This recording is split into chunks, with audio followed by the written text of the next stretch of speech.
All right. So, weekly question. All right, just some gentle reminders. Weekly question for this week. George W. Bush commented in the 2001 inaugural address. Inaugural address, are you familiar with these? Do you know what they are? Does anybody know? Inaugural address. A speech they give when they go into office. There you go, good job. So they're swearing you in and you get to give a speech, which is like, I'm the greatest. You were so smart to vote for me. And George Bush said that the United States in his inaugural address, so he'd not been president yet, he was just about to be, and thank you, by the way, that the U.S. goes out to the world to protect, not to possess, and to defend, not conquer. Do you agree or disagree with this statement, and give examples to support your position? So what I'm looking for here, specific examples of times before the Bush administration, because that would be the ones he was referring to, or if you like, during or since the Bush administration, where we sent troops, and if you thought that our goal was to protect and defend, or if you thought it was to possess and to conquer. Ideally, you want to mention a couple of examples.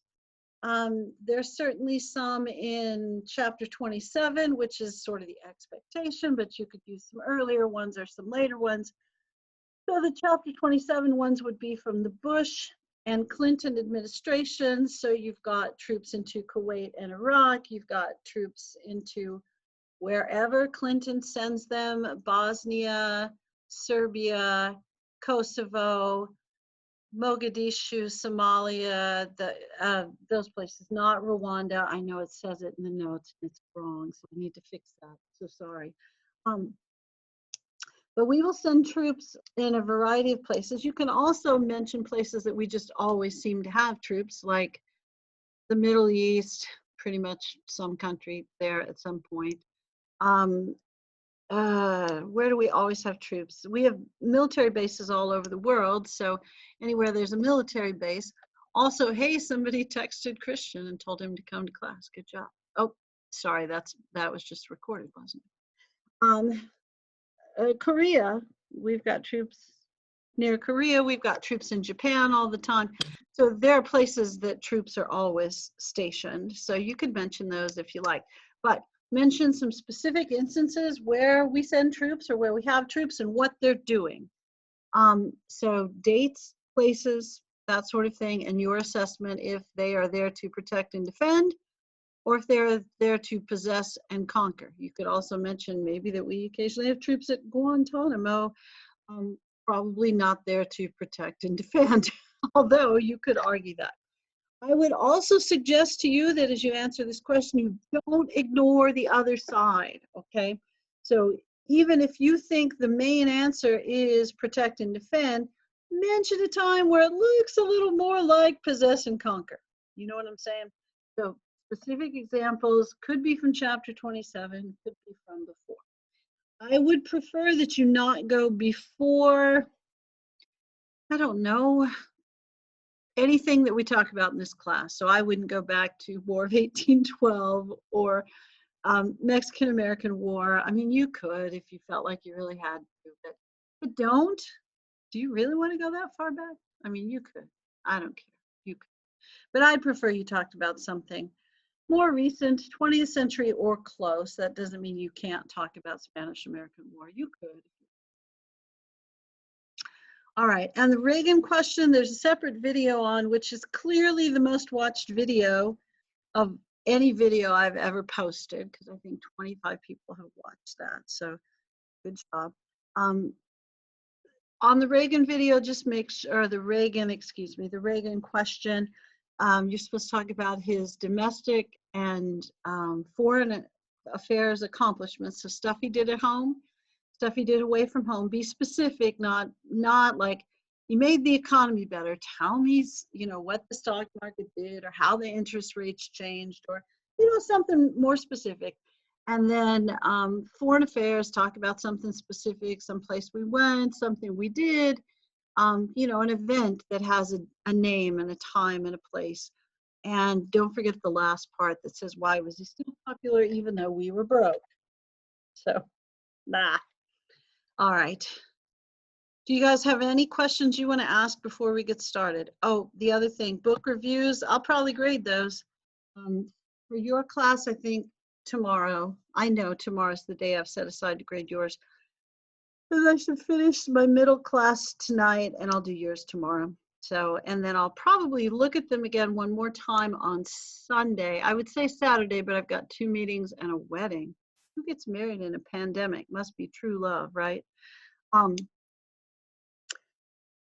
So I don't think Saturday will be my day, but I think Sunday after church. See, all the prayed, everything will be holy. It'll be good. It'll be good. But your grades should be in by tomorrow night, and I would not expect them to change. As far as book review grade. And then I'll try to work on any questions you submit early. So if you're submitting the Unit 4 questions, I'll grade those. And then if for whatever reason you look at the grade and go like 7, that's not fair. And then I made some suggestions like, if you talk about this, that, or the other thing, you want to go back and revise it, you can until they're due on Friday.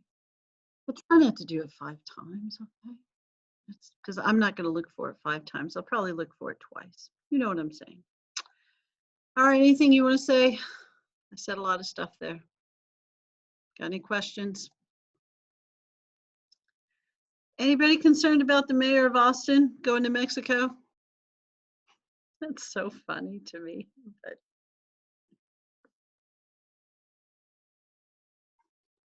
anybody think your local politicians would do stuff like that? You think the mayor of Cedar Park would do that?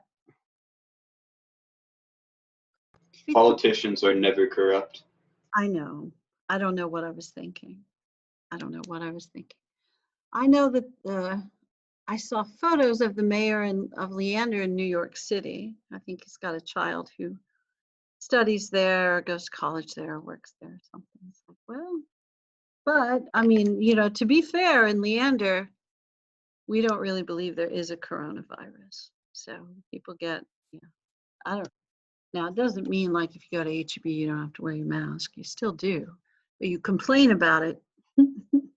So, oh, goodness. All right, it's almost over though, right? COVID, maybe before you graduate, for sure. All right, so we're looking at the notes. I feel like we were about to talk about Clinton getting in trouble, but let's talk about Clinton. All right, Bill Clinton, do you even remember him? He's still alive. Before he was a really old guy with a not very loud voice who's kind of skinny. He was a younger, chubby guy with a louder voice who got in some trouble during his presidency, but was also fairly popular during his presidency. He gets elected in 88? No, 92. Why can't I remember these things? 92. And he wins, and we talked about why he won potentially. He's kind of a middle of the country guy. He's a little more liberal politically, a little more conservative, or liberal with oh goodness, social policy, and more conservative with fiscal policy. Fiscal is money, Fiscal. Oh, and you know what I forgot to tell my first class today? I know you know the answer. The answer is that Bill Clinton pushed a policy called "Don't Ask, Don't Tell." Don't ask, don't tell. Does that sound like a good policy? This was for the military. In the military previous to this time period, it had been, I don't know that illegal is the right word, but against military code to be gay. So if you were gay, I guess you weren't gay temporarily while you were in the military. And if you happened to be gay and they found out you were gay, then you could get kicked out of the military. So the Clinton administration takes the bold stand saying, you know what, we're not going to change the policy, we're just not going to investigate. So as long as we don't know that you're gay, we don't care. It's like, I don't know if that was a huge step forward, but sometimes people consider at least a step forward. It sounds to me, this is not a great comparison, but like dress code at a high school in Leander. I'm just saying, in Leander ISD, it's like, Yeah, technically it's illegal, but we don't care. So there you go. That's my opinion. All right. So other stuff about Clinton.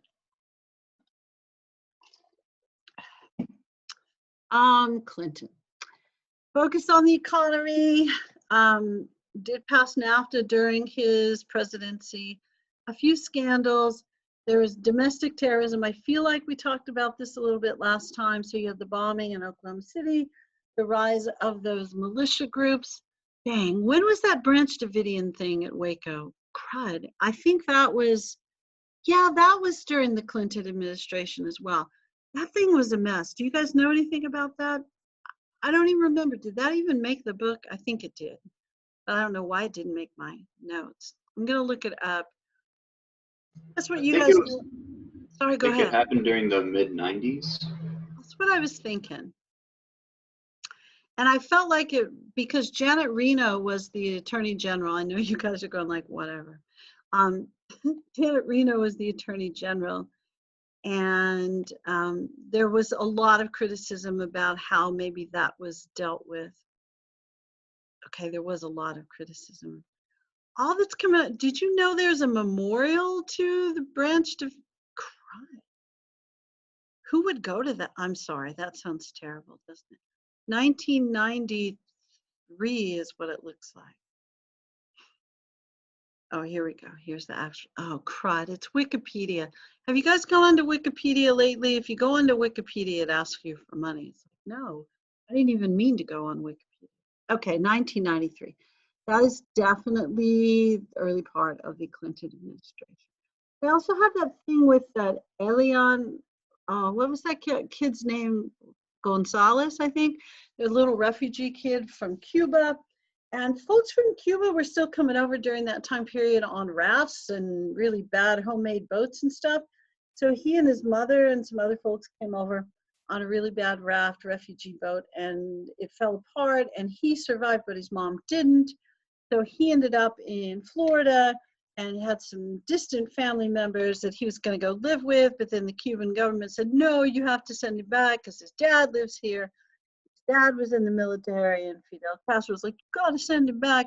And the family was like, no, we will not send him back because you guys are communists. And, you know, we still didn't like communists then. And the attorney general ordered the ATF to go in and take him, and there are photos of him at machine gun point, him being stripped away from his family. So it was the first couple of years of the Clinton presidency, they were a little rough. The Branch Davidian thing, if you're not as familiar, apparently there's a memorial you could go see near Waco. But this was a little cult group, or a relatively big cult group that had a compound near Waco. And the federal government was concerned because they'd amassed a certain number of firearms, plus they're a cult group and they're a little off. I think the guy married a bunch of kids and stuff. And so they wanted to they wanted to go in and take this David Koresh fellow out. He also told people he was Jesus. That's typically a bad sign. I mean, that's my opinion. You know, if you go to church and somebody says, hey, I'm Jesus, can I marry your 8-year-old? Something's probably wrong, my opinion. A lot of people share it. So the David Koresh fellow apparently went into Waco all the time, like get haircuts, shopping, that kind of stuff. So rather than arrest him when he was out, they went to the compound to arrest him, and they sent in troops, and they ended up, the whole thing got set on fire. Some of it probably accidentally from the troops, some of it because they believed that when David Koresh died, it would usher in the end of the world. Also a bad sign if your group believes when your leader dies, the world will end. And so they set themselves on fire, and a bunch of people died, and it was fairly bad, and some kind of bad press about how it was handled as well. Not that anybody was strongly in favor of a strange cult group that had a lot of weapons, but that's a sign, isn't it, that we were feeling a little weird in the United States during that time period. Maybe does that make you feel any better about now? Are you worried about now? Because right now, I don't know, we're feeling a little weird too. But we also had a bunch of those militia groups that went where no one lives, in Oregon and Idaho and Montana, probably the Dakotas too, because nobody lives there. And they would just buy land nobody wanted to live on, and 8 million guns. And we were also starting to be concerned because the year 2000 was coming, and maybe the world would end then, or all the computers would crash and we might all die. And people stocked up on canned food, which seems to be what we do when we're nervous. We buy a bunch of green beans and toilet paper, apparently. I don't know. It's a weird time. And the economy is kind of up and down. That makes us nervous too. All right, so we had the Oklahoma City bombing, which was domestic terrorism. We had a bombing of the World Trade Center, the basement, and it kind of stepped up some of the security, but you know, it's still something bad happens to it later. The bombing in Oklahoma City was really an anti-IRS thing, anti-federal government. Militia groups in the Northwest. There were some, you know, other places too. The Waco thing, which I just mentioned but didn't put in the notes. And then the presidential scandals, which I might have mentioned in passing last time. And feel free to tell me, like, Serna, you've already talked about this 5 times. But Whitewater was the real estate thing that everybody who was involved lost money, except the Clintons. So good job, Clintons, and too bad for everyone else. Travelgate, which is a very minor scandal, my opinion, but you don't have to share it, where when the Clinton administration went in, they decided, you know what, we'll just fire all the travel office people, and they arranged all the travel for everyone who worked for the administration. Those were typically those jobs you just retained. It would be like if you got a new principal at Cedar Park High School. Do you want a new principal at Cedar Park High School? No, you probably love the current one. So Mr. Sloan probably still is your principal. So it would be like if Mr. Sloan came in and or left, and you got a new principal. Let's say it's Mr. Mrs. I don't know who's the principal you want to take over. Mr. Pierce. We'll say it's Mr. Pierce. I'm assuming he's still there. So Mr. Pierce comes in, and then he says, man, I'm in charge now. We're firing everybody on the custodial staff and in the cafeteria. I mean, why would you do that? But that's what the Clintons did, and people thought it was a little scandalous. It's really probably just more weird than scandalous. And then the big one, where your president maybe became friends with an intern, a little more than he should have become friends with. So President Clinton gets sued for sexual harassment while he's president. This is not because of that woman, Miss Lewinsky, as he referred to her, but because of some women at previous jobs. They had filed lawsuits against him and said he was more than friendly, and he shouldn't have been that way because he was our boss. And so they went to court, and the judge said, you know what, maybe we, or one of the judge, or I'm sorry, the Clinton administration said, hey, can this wait until our presidency's over? And they said, no, we want justice now. And then the court said, no, they can have justice now. So the case went on. The lawyers went to the White House and deposed the president, which means they swear him in under oath and take his deposition or his testimony. So they ask him questions, and they ask him stuff like, hey, did you know these women? He goes like, yeah, they worked with me, but you know, one time we got tacos, but you know, it was nothing more than that, or whatever they said. That is definitely not what they said. And then they said, hey, what about current people you work with? Do you know this Monica Lewinsky chick? It's like, yeah, I think she's an intern, but I really don't spend any time with her. Okay. They knew that he did spend time with her because they had proof. It's not good, but they had proof. So she had heard that he sometimes was too friendly, we'll just go with that, with people he worked with, and then had them fired, or maybe trashed their reputations, and you know, said, oh, you say that we were more than friends, but you don't have any evidence. So she kept some evidence, shall we say. She had a DNA sample. Maybe it was from a Coke Zero can or something. It wasn't. And she also could describe certain parts of his body that you normally don't see of your president. And so she had mentioned this to the investigators, so they knew ahead of time when they went in that he was more than friends. with Monica Lewinsky. So once he said he wasn't, perjury. He lied under oath. This is also a reminder to you that once you are under oath, don't lie, because that's a crime too. So if you're ever under oath, if you ever have to go testify in front of Congress and ask you a question you don't want to answer, you could say, I choose not to answer, or I forgot. Don't say that. I choose not to answer, something like that. Well, anyway, so Clinton lies under oath. So the House, the newly Republican House of Representatives, gets super excited about this and says, ha ha, you have lied under oath. That sounds like a high crime, not really, or a misdemeanor. Yes, it's definitely one of those. So we can impeach you. So they did. And you may remember that the impeachment starts in the House, where they bring charges. And the House, that's that legislative body where everybody gets elected every 2 years. So they got to do crazy stuff. So you will remember them. So impeaching the president, that's crazy stuff.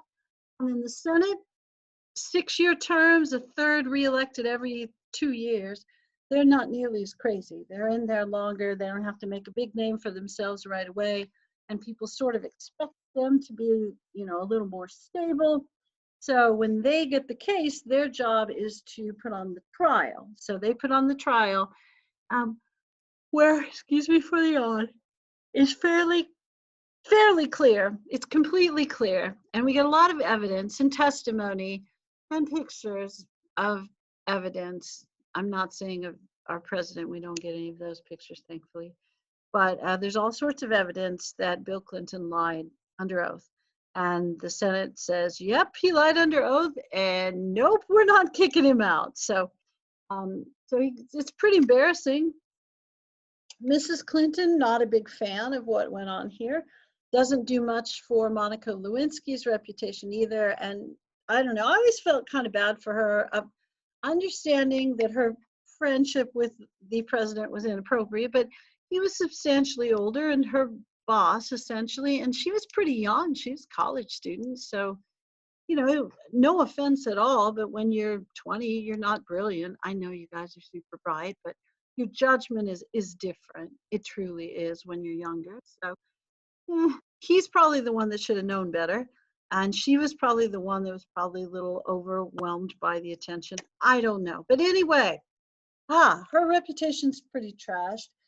He's in some trouble. His wife's really mad at him, and it's kind of a mess. And also, when you think of Bill Clinton, sometimes it's the first thing you think of. You don't think of an improved economy, or you don't think of maybe some fairly noble things we tried to do in the world, like, I don't know, help rescue some people in Kosovo, in the Balkan region, going into Yugoslavia, or going into places where we're trying to protect people against ethnic cleansing. Or when we tried to balance the budget, you think of, oops. So oops for Bill Clinton. All right, but he does get, he has the 2 terms. I'm pretty sure the impeachment, crud, why didn't I write down the dates? What was I thinking? But the impeachment, I think, starts the beginning of his 2nd term. Let's look at a year. Some of you are going like, I know when it is. How come you don't know? Stop it. I'm sorry. 98, definitely 2nd term. So, he doesn't get kicked out or anything, but it does mess with his reputation a little bit. All right. As far as world affairs, Clinton's probably a good guy to use for your weekly question. And I was trying to remember what page. I read it on the back of something. Serna, what the heck? Why can't you remember stuff today?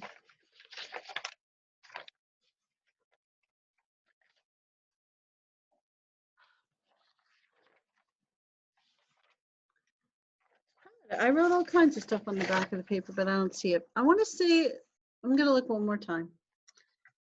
And then I'll just look it up really quick. Probably be fast. Oh, there it is. I just can't read my own writing. Yep, 1082. So on page 1082 in your textbook, that's the Clinton stuff, foreign policy, and it mentions, let me go there, because I'll get it in order if I go there. All right, so it mentions that there's an attempt to get people in the Middle East to negotiate peace between the Israelis and the Palestinians, which is kind of an ongoing problem in that region. Not terribly successful attempt, but nice try. And there's a genocide in Rwanda, which I say that we send troops to, but we don't. Oops. And this is the one that we really ignore. The Rwandan genocide, there's nearly 1 million people who are killed. It's like 800 and something thousand. And then there's a couple of million people that are displaced, 1.5 million or so, I think. So that's really kind of a big deal. Of course, NAFTA is a foreign policy thing, which is not a place we send troops. But in the former Yugoslavia, you have different countries that are emerging, and there's ethnic cleansing against the Bosnians. So we send in troops to protect the Bosnians. And also we send in troops to Kosovo to protect the ethnic Albanians. All of this excitement going on in the world is also the reason we have a lot of immigrants during that time period. I don't know, do you have immigrant friends from Albania? Oddly enough, I have immigrant friends from Albania, and this is about the time their families come over because it's a hard time in that region of the world. So we send troops a lot of places. Sometimes it looks like we're being really helpful. Sometimes it looks like we're not. And I remember too, because I'm old at this point. I'm already teaching. That there were times that people who were not fans of Bill Clinton would suggest that we sent troops a lot of different places so you could be distracted away from his scandalous behavior, which probably doesn't look quite as scandalous now in the modern era. Or maybe it does, it's just a different sort of thing. Or maybe it's the same scandal. Maybe, I don't know. Okay. And then the rest of the chapter really talks about general cultural stuff.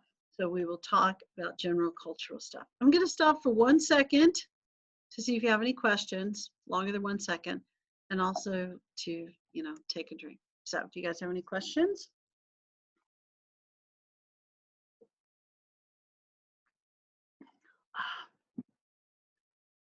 Are you guys still awake? Because one of you said you don't fall asleep on purpose during class, so I'm just checking. Gosh, they're asleep. Should I keep? No. Okay, you're up. All right, I was gonna say, should I even keep going if you're up? Okay, some of you are a little sleepy. All right, I get it. Me too. All right, cultural stuff, you ready? Yes. Think what music, you guys are not old enough to know what music was popular in the 90s. I think my younger brother graduated 90s in music. 90s music. Okay, do you know some? Tupac. Tupac, oh, I think you're right. He doesn't live through the 90s, but yeah. My brother, I think graduated he must have graduated in the 90s because I graduated in the 80s, and I have 3 brothers, but my youngest one is substantially younger because my parents forgot what terrors the first 3 of us were, and they thought, oh, those kids were so cute. Let's have one more. And he listened to a lot of boy band music, Boys to Men, Bobby Brown. He liked to I dance. love Bobby Brown. There you go. Well, most people who knew him personally would not say that, but I think he was kind of a messed up dude, but the music I think was quite popular. I think Whitney Houston must have been, she would be one who probably, if she were able, could not say positive things about Bobby Brown. I think she was popular then. I don't know. I think that's it. That's all I got. All right, but the cultural affairs that we were talking about really more were about immigrant groups and laws changing, that kind of stuff. So let's talk about that. Computers. Computers became big during this time period, and we started having them even in school. I will suggest to you that when I went to college for round 1 in the 80s, computers were rare. And if we had them, no one knew how to use them. In the 90s, and I did start college for round 2 in the late 90s, I think. I can't remember because I graduated in 2003 for round two. I had a computer and it worked fairly well, and the internet you had to dial up. They also had cell phones at this point, so that was exciting. And we began to have more global commerce. So, a company might have its headquarters in one country. Company might have its headquarters in one country. They might have their production side in another country, and they might have their technical side in another country. And that's really very common in the modern era. And, by the end of the 90s into the 2000s, pretty instantaneous, affordable communication globally was very possible. Also, transportation, travel is going to be a lot cheaper and a lot safer. I know we say that with every era, but, at this point, you can travel, somewhere. You could travel anywhere within the United States or, a long distance within the United States by plane for, really cheaply and really quickly. And even international travel, you can get pretty much anywhere in the world within 24 hours or a little bit longer, perhaps. But you've had a computer revolution and we are fairly globalized. So there's a lot of online components to pretty much everything. You can start to work a little bit from home. It's not as big then as it is now. And of course, now we have to do a lot of things from home. You're probably doing something from home right now. All right. The contract, that's going to change the economy in the United States dramatically, to where we had long been a fairly important manufacturing nation. I'm not saying that we aren't an important nation for manufacturing, but we are certainly not the important nation for manufacturing. And most of the day-to-day consumer goods that are produced are not produced in the United States. Some of the more technical electronic stuff is still produced in the United States. A lot of times the cars might be assembled in the United States, but parts are made somewhere else. So the United States becomes much more of a service and technical industry sort of company. So if you look up, what are the main things that people in the United States make money from, it is going to be services and technical stuff, and then probably education, medical stuff. And then, eventually we get down to energy. We are a net exporter of energy, which is not as true in the 90s and 2000s as it is now. All right. Contract with America. These are the Republicans who win the election, the midterm election. Are you familiar with midterm elections? Do you ever think about these?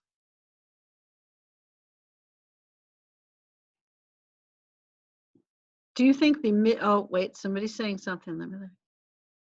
Mary J. Blige, okay. I missed your music update. I'm sorry that I missed the music update. And Salt and Peppa, maybe. I remember them. They were here and they sort of rapped or something. I don't know what they did. I'm old. I didn't pay much attention. Okay, back to midterm elections. I know a lot more about those. So we have presidential elections every 4 years, correct? Yes or no? Presidential election every 4 years? Yes. Thank you so much. So the midterm elections are the elections between the presidential elections. What almost always happens, and I predict will happen in 2 years, because this is a simple prediction. In the midterm elections, the party who does not have the presidency wins more seats than the party who does. Because typically we go like, what were we thinking? Do we really want that party to have all the power? So when Trump won in whatever year he won, why can I not think of it, 2016, in the midterm election 2018, you saw more Democrats get elected. When Biden becomes president, I'm not trying to upset any of you, but when Biden becomes president, don't be mad, in 2021, in the midterm elections 2 years after that, 2 years after the election, so the 2022 elections, it is a fairly easy guess to say that we will elect more Republicans than Democrats. So the Congress probably will become both parts Republican instead of one part Democrat and one part probably Republican, but maybe tied. So, and that's pretty normal, you know. So this happened with Clinton is what I'm trying to say. It was the long version of saying that, wasn't it? So in 1994, we elect a bunch of Republicans, and these guys, because Republicans are different, they made a whole little contract and they said, here are 10 things we're going to do. I think it was 10, and your book lists them. But they said they want to cut taxes, cut spending for education, environmental stuff, medical care, because we spend too much on frivolous things like that. We had increased spending for those things. So they want to cut back on that and make some of that spending more at the state level or private level. They want to add term limits. So you can only elect a senator for a certain number of terms, a congressman, a person in the House for a certain number of terms. We want to balance the budget. So no year can we spend more money than we take in. They don't ever, you know, they don't do most of these things, as you might guess. They do get rid of some of the federal departments. They do decrease some spending. They do pay down the deficit a little, at least 1 or 2 years, and not increase the budget mostly. But they do win and they get control of the House, and Newt Gingrich becomes the Speaker of the House. He's still around, and I think I see him occasionally making political comments. But he's pretty old at this point. He's got to be closer to 80 than 70. He's pretty old, I think. But he was a history professor. So, you know, if I ever run, you need to vote for me because, you know, it's a trend here. But he was a history professor in Georgia. And he's a pretty smart guy. He may not be the most ethical or moral person we ever elected. We'll find out later on that he might have been cheating on his wife while she was having cancer treatment. And then he delivered the divorce papers while she was in the hospital. Way to go, Newt. But then he'll talk about family values. He's kind of a rough guy. I think he's settled down. Of course, he's old, so he has to, right? Doesn't help. But this era becomes more conservative. That's what I was trying to say. While we're becoming more conservative, we're getting more immigrants, which is fascinating, isn't it? Because conservatives love immigrants. Maybe, maybe not. Remember, before I joke about conservatives and immigrants, we just talked about Ronald Reagan and his naturalization program for immigrants that made millions of immigrants legal, gave them a pathway to citizenship. So yes, conservatives love immigrants. Sorry for even kidding about that. So 38 million new immigrants coming in during this era. We're talking 90s and early 2000s. Lots of folks from Central and Eastern Europe, lots of folks from Northern Africa, lots of folks from some of these countries where rowdy stuff was going on, and then lots of Asian Americans coming in because we've changed all of the laws about immigration to where it's not a national quota system. So in a lot of folks come in as students and then stay once they get jobs, and you know, we create a system that allows that to happen. And then of course there'll be an increase in illegal immigration as well. I think the last time I read statistics about illegal immigration, I really haven't in a long time. The most typical illegal immigrant, oddly enough, was from China. It's like, it's probably not what you would expect. Because it's not like you sneak over the border from China. It's not really how that works. But they would fly in and overstay their either immigrant, like student visa, or vacation visa. You can get a vacation visa. And, you know, we're busy, so we don't go look, you know, we don't go looking for folks. All right. Minority groups grow during this time period. African Americans, who typically were the largest minority group, they don't shrink, but I think they stay about the same size. Hispanic group gets bigger, and so they become the largest minority group. And Asian Americans see substantial growth during this era because lots of immigration as well, and lots of African immigrants during this time period too. All right. And because a lot of these folks are coming from countries that are not as Western, you're not getting a whole lot of Christians and Jews. So you're going to have more Muslims, Hindus, and Buddhists. And this will be a change that maybe will take a little adjustment too for some folks, and for other folks, not so much. Now, you also probably can guess that most of the immigrants are coming to cities rather than the country or the middle of nowhere, because it's where most people live anyway in the United States at this point. So probably an easier place to assimilate anyway. Of course, I'm making a lot of assumptions about people in the country, aren't I? That they wouldn't be as open to people who are different. That's not always true, is it? All right, and Latinos or Latinx or Hispanics, those folks who are coming in from primarily Spanish-speaking countries, really is going to depend on what country they come in, you know, why they're coming from, why they're coming, what their political views are, that sort of thing. And if you've paid much attention to discussion of voting in this last election, there's quite a bit of talk about how different Hispanic groups are more conservative while others are more liberal, and that's kind of interesting, perhaps. I know I talked too much last time about the 3 strikes and you're outlaw. This increases imprisonment during this time period. Also, that push to privatize prisons leads to lobbying to create more laws to put people in prison longer. And this is going to lead to a backlash against those laws and that sort of lobbying, and talking about how truly unfair this was to people in poverty who were more likely to not be white. A lot of political discourse and national culture becoming increasingly strident because you've got a whole lot of different competing interests, new immigrants. You got a lot of folks that don't see things the same way. And politically, it seems like there's a movement away from compromise and toward really blaming the other side. And I think we still see evidence of this. That's probably the understatement of the day, isn't it? In our current political system, I was watching some news between classes, and the whoever commentator was interviewing somebody. It's like, you know, there's general agreement that another stimulus bill before the end of the year would be helpful. How are the negotiations going? It's like, we're fine, but the other party, yeah. So, I mean, even with the stimulus bill, which they know everybody pretty much wants, they're not going to do it because their thought is if they hold out, they can get people to blame the other party. So, or maybe they really think we don't need it, but I don't think that's the issue. Things that change, gay marriage changes. It's legal. so before, no gay marriage, now gay marriage. When does that happen? Why does that happen?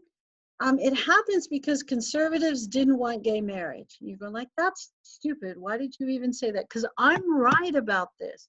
Because conservatives in 1996 pushed for the Defense of Marriage Act. That would be, yes, during the Clinton administration, and it passed. And the Obama administration favored it as well.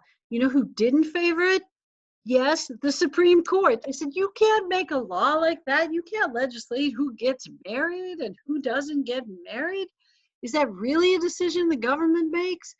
And so when the Supreme Court said it was unconstitutional in the Obama era, if outlawing gay marriage is unconstitutional, then guess what becomes constitutional? Yes, gay marriage. So there you go, gay marriage. So the reason gay marriage is unconstitutional really is because conservative people wanted it to be, or outlawing gay marriage is unconstitutional really is because conservative people pushed for it to become illegal. It's moderately interesting, I think. So at the same time that becomes, gay marriage becomes legal, you also see the rise of anti-government groups. And you've noticed, you've been paying attention this crazy year, that you have these anti-government groups on both sides. You've got, you know, some that are more, I don't know that liberal is the right word, and conservative, but, you know, some who are right wing and, you know, just want to tear everything up, and some who are left wing and just want to tear everything up. So, oh my, there's a lot of stuff going on in there. And then one of the most strange random things that happens during this era, at the end of the Clinton, no, I'm sorry, beginning, the end of the George H.W. Bush administration, old Bush, Thurgood Marshall retires. He's ill and he retires. And he's the only African American on the Supreme Court. So Bush looks at this situation and says, you know, I really should appoint another African American to the Supreme Court. I mean, it's not the only qualification, but it, you know, and he's conservative. Thurgood Marshall was not. So Bush says, who's the most qualified Black conservative I can find?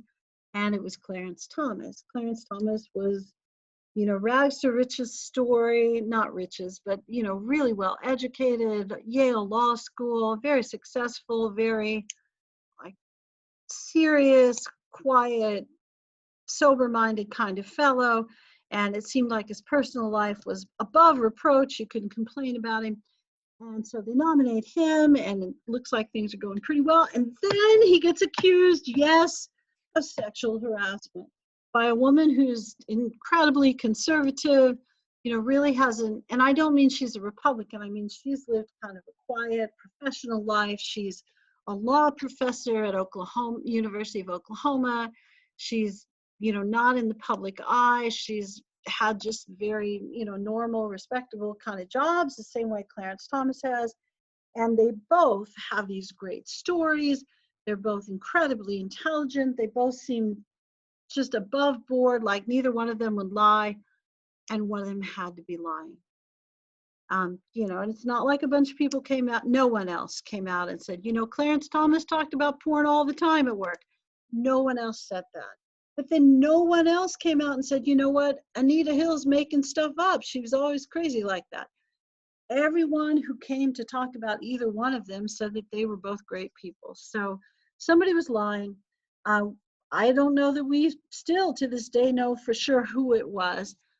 Just a little historical thing for you. One of the people who did not oppose Clarence Thomas becoming on Supreme Court justice was, yes, Joe Biden. So Joe Biden will get to talk about his support sponsoring the 3 strikes law, the crime bill, and he'll also get to talk about favoring Clarence Thomas being on the Supreme Court. So that happens when you're in government for almost 50 years. You do a lot of stuff so people notice. He does a lot of not controversial stuff as well. But when they get down to vote, you know, if Thomas is going to be confirmed, it's pretty close, 52 to 48. Thomas gives a speech where he says that it's a high-tech lynching for uppity N-words who don't know their place. And it was very contentious and really dramatic. And, you know, to this day, I'm not sure that there's any evidence to suggest who was on the up and up and who wasn't. But one of them had to be lying. And this couldn't have been a like, no, you made a mistake. This was, yeah, it was pretty weird stuff. All right, I'm going to stop there. Don't log off just yet. I'm going to go over the roll. Let me stop the recording.